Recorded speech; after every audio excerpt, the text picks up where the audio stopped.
In this chapter, we're going to explore how electrons basically operate around an atom, where they reside, what limitations they have. We need this in order to understand better when atoms react to form compounds, when we have chemical reactions going on, what's happening, because chemical reactions always involve electrons, gaining, losing, sharing electrons between atoms.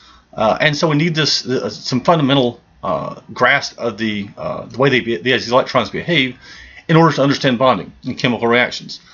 So a little bit of background up front.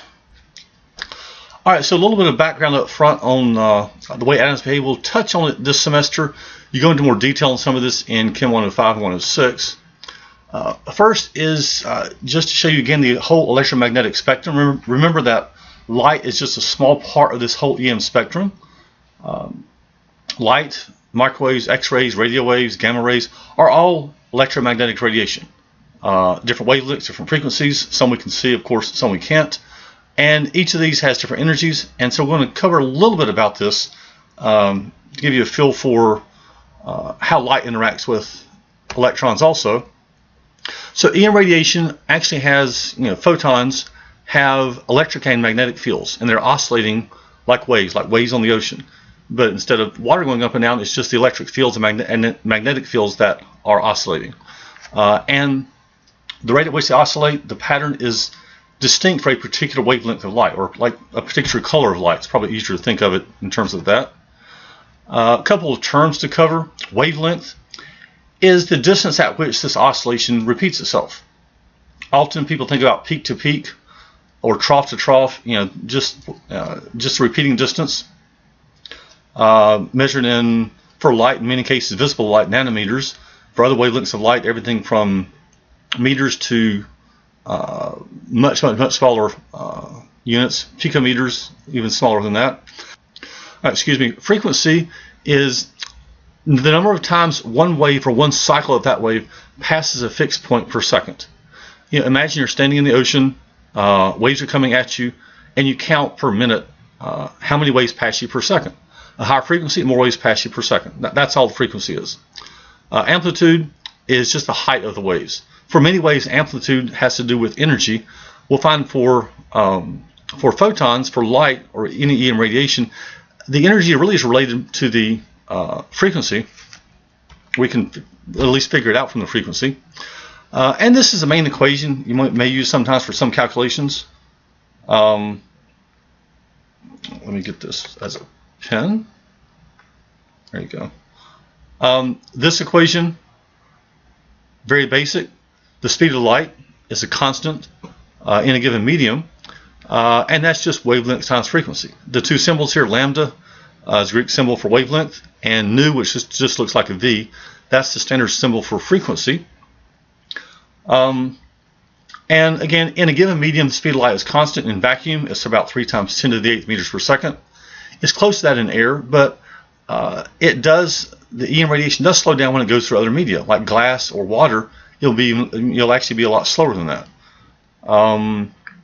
Frequency, measured in hertz, sometimes in 1/4 seconds. Look at older radios, you'll see cycles per second or CPS. I've seen some other things on occasion, but you don't see those as much anymore. Normally hertz is what you see with your radio dials. Now, one of the things that led to our understanding of how electrons behave is looking at natural phenomena like this. Don't worry about memorizing Fraunhofer lines or Balmer lines or whatever else. But just to show you, people notice that with given media or with given natural phenomena, we see lines that are appearing in the spectra. And this shows dark lines, basically the under A, in which case if you have a white light shining through a gas phase material, most light is transmitted through, but some very specific frequencies of light are blocked. That's where the lines come from.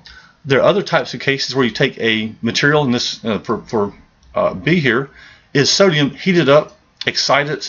Actually, you can do this burning in a flame, and you'll see a bright yellow line. So you'll see a white line spectrum.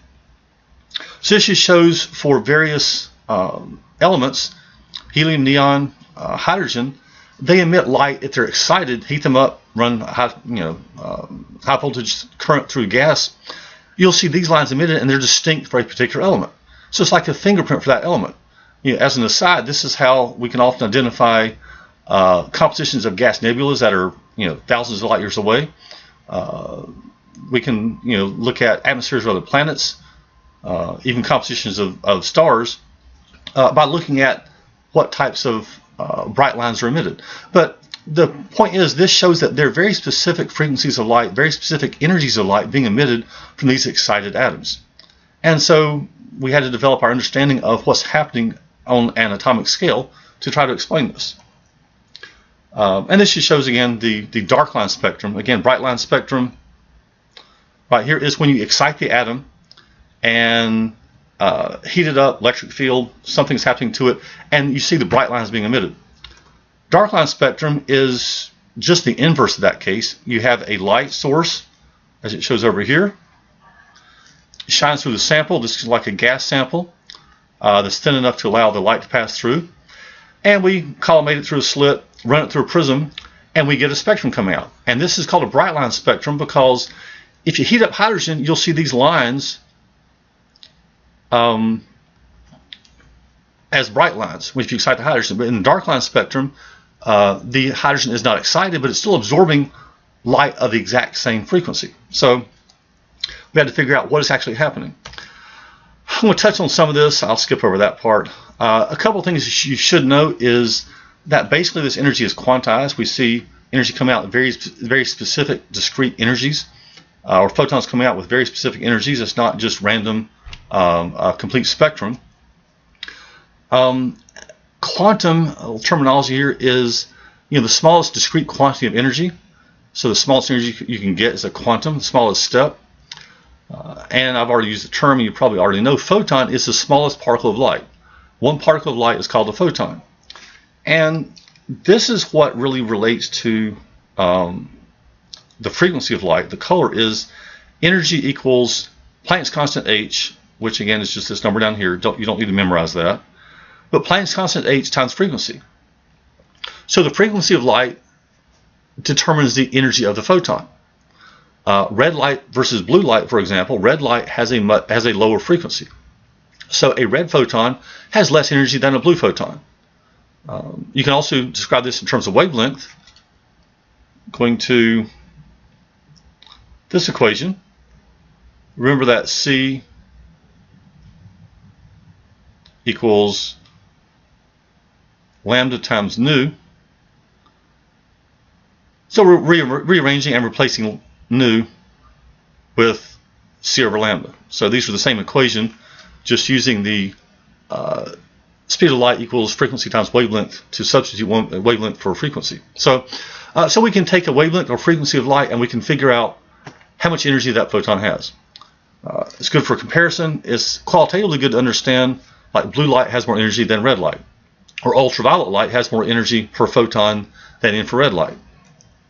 And these are things that you know anyway.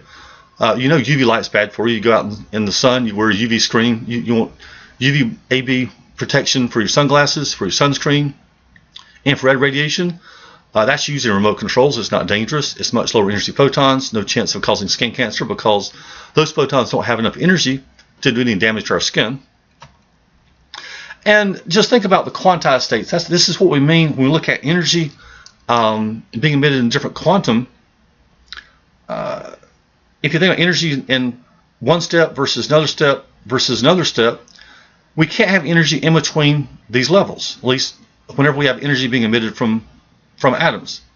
Photons being emitted from atoms, they're very discrete lines. It's not like a continuum like you might think, where we could have just a whole spectrum of energies. So we get very distinct wavelengths of light being emitted. Now this shows a little bit about, it's an experiment that helped people understand also what's happening, because this is a little bit confusing. And I'll at least touch on this briefly. In the left case, what this is a metal plate in a vacuum, and basically it's used to conduct electricity. What's happening is, as on the left case, as the photon comes in, if it has high enough energy, so in this case say a violet photon, let's go with the colors, then it has enough energy to kick off an electron. Stop that. When that electron's kicked off, it causes current to flow And so you get a reading on this meter. The more high energy photons you emit, the more current you get flowing through. Every time a photon hits this plate, you get a photon emitted. So a very dim light, a very bright light, what happens then is just you get more or less current being flowing through the lines, through the wires. On the case on the right here, in this case, low energy photons were being used, and there was no observable current flowing through. So what scientists did was, well, if it's not working, let's just crank up the intensity of the beam. It's like having a dim flashlight versus a bright flashlight. It's still the same wavelengths coming out, but they really sent out, if you can imagine, just more and more and more photons. So you have a bunch of photons coming out, and it didn't matter. Still no current flowed through. So this showed that these photons don't have enough energy to kick off electrons. It takes a minimum amount of energy to kick electrons out of off of a metal, in this case, to get current to flow. Sort of like considering UV light versus a microwave. UV light, we know that can cause skin cancer. It breaks bonds in our skin, can cause mutations. So those photons have enough energy to actually break chemical bonds. Microwave radiation does not have that much energy. So you might think, how does a microwave oven work? Well, a microwave oven works because you have lots and lots and lots of photons. They're actually absorbed by, in particular, water molecules really absorb microwave radiation really, really well. But that causes the water to heat up. It doesn't break any bonds. It just gets hotter. Now, if you get it really, really hot, then you can't get things to burn if you get the temperature up high enough. But that's just because it's like putting it on the stove. You're increasing the temperature of the material. You don't have the photons directly breaking bonds. They're just adding heat, and that heat can cause problems. The same thing if you put metal in a microwave.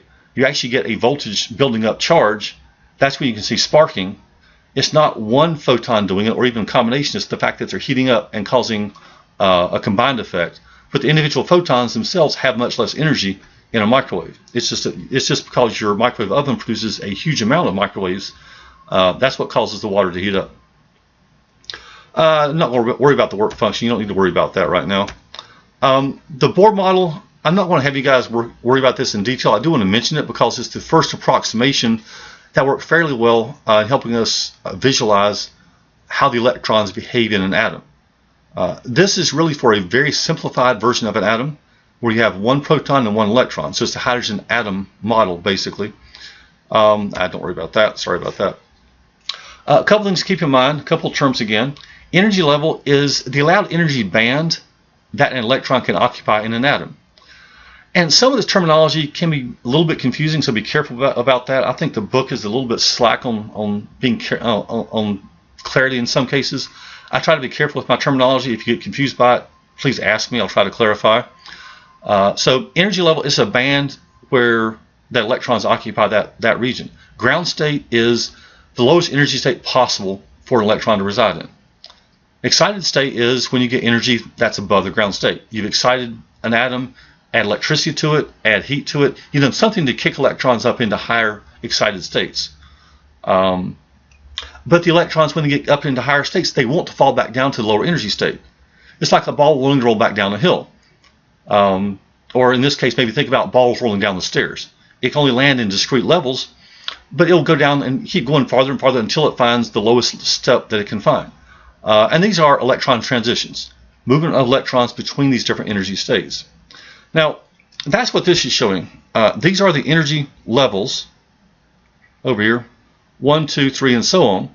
So these are the levels that electrons can occupy, the energy levels around an atom that electrons can occupy. Now, each level only holds a certain number of electrons. Now, for this model, it's very simple. There's only one electron, it's one proton, so it's simple, and it works very well, actually, for this model. So in the ground state, for a hydrogen atom, you would have one electron down here in the ground level, in the lowest energy level possible. If you add energy to this, you add even a high energy photon, or you add electricity, high voltage current, or heat, you can kick the electrons up in higher energies. Depending on how much energy you add to that atom, you add to the electrons, that's going to determine how high that electron can go. So if it goes up here, in between it's going to fall back down to this excited state, but it doesn't want to stay there. It wants to get back down to ground level. to its lowest energy state possible. So it does that as soon as it can. There are some things that in quantum mechanics that may delay that reaction or that process, but when it does that, it's got to get rid of the extra energy. And it does that by emitting a photon. So every time you have an energy transition, you get a photon being emitted. I'll just abbreviate that. So it's being H nu, which is the energy of the photon, which is the same as the energy difference between these levels. You can see over here, this shows transitions between the 6th, 5th, 4th, and 3rd levels as electrons drop to the 2nd level, and this shows that they actually emit colors red, green, blue, violet, depending on which transition occurs.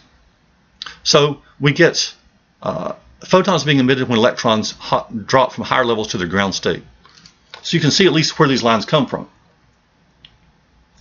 Again, this is just a simplistic model. The main thing I want to point out here is it does a very good job of predicting for one electron, but it doesn't account for multi-electron atoms, and that's what we always deal with, are multi-electron atoms. So we need to worry about what to do with when we add more electrons in.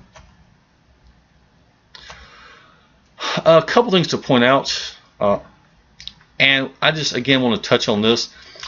Electrons actually can behave as particles and waves. We've already mentioned that, and if you don't think about it, it may not confuse you, but we mentioned electrons have a wavelength. We've got these electric and magnetic fields that oscillate up and down at a given frequency, and that determines the energy of the photon. We also mentioned the photon is a particle. The photon is the smallest particle of light. And according to quantum mechanics, any object actually can behave both as a wave and as a particle. Even something like a baseball can operate like a wave and like a particle. That gets more detailed quantum mechanics. You basically don't have a practical wavelength for a baseball, but we can calculate it anyway. This is part of the duality of matter that you will hear about in a little more detail in 105, even more when we get to quantum mechanics later. And that's about all I want to say about this, except, well, I think I'll leave it at that. You don't need to worry about the way electrons behave around atoms. And the next section will deal with quantum numbers, and this will help us better understand how the periodic table is shaped the way it is, and how to use it to understand which electrons are available for bonding.